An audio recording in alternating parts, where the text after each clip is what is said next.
اللہ تعالیٰ نے انسانوں کی رہنمائی کے لیے اس دنیا میں 1,24,000 کم و بیش انبیاء کرام بھیجے، کیونکہ وہ احکامات خداوندی پر عمل کر کے دوسروں کو دکھا سکے۔ یہ ہمارا اور آپ کا ایمان ہے کہ سارے انبیاء کرام گناہ سے پاک ہوتے ہیں۔ حضور نبی کریم صلی اللہ علیہ وآلہ وسلم کی ذات مبارک ہر لحاظ سے مکمل تھی۔ آپ صلی اللہ علیہ وآلہ وسلم کی تخلیق انسانوں میں ہوئی۔ آپ صلی اللہ علیہ وآلہ وسلم نے عام انسانوں کی طرح زندگی گزاری۔ آپ صلی اللہ علیہ وآلہ وسلم بیٹے بھی تھے اور شوہر بھی۔ آپ صلی اللہ علیہ وآلہ وسلم والد بھی تھے اور بزرگ بھی۔ آپ صلی اللہ علیہ وآلہ وسلم نے حکومت بھی کی اور تجارت بھی۔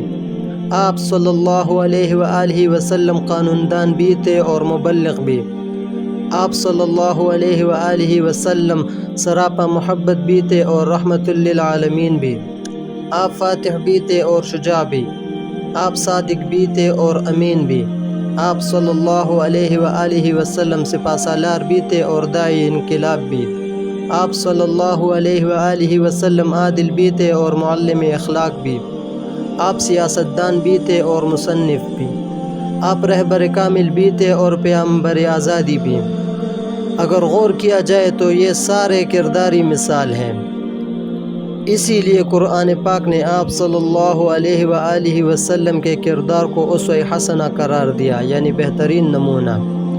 یہ انسانوں کے لیے ایک بہترین نمونہ ہے۔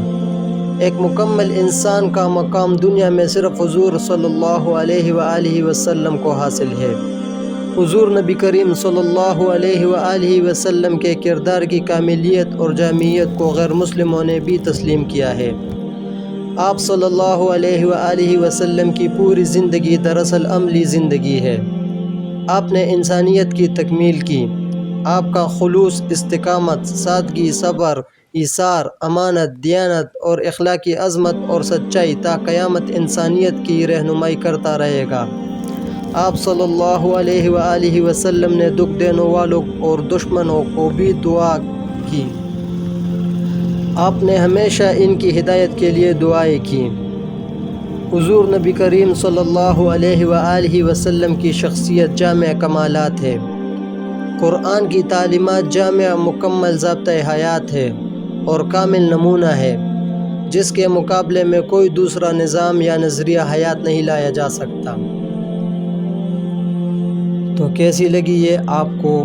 اگر یہ آپ کو اچھی لگی تو اسے لائک کریں اور شیئر کریں۔ Thanks for watching this. اللہ حافظ۔